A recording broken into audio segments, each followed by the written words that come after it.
Janubiy Koreya zo'ravonlikka uchragan migrant ayollar uchun yordam xizmatlarini kengaytirmoqda.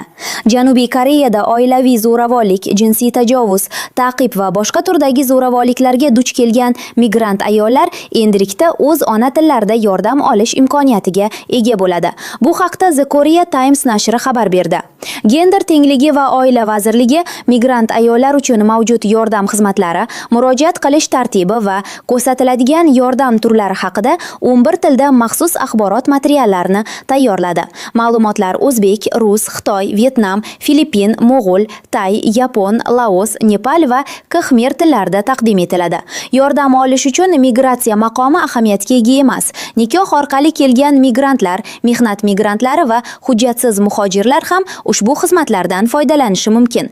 Zo'ravonlik qurbonlari 13-66 ayollar ishonch telefoni, Danuri markazi 15 77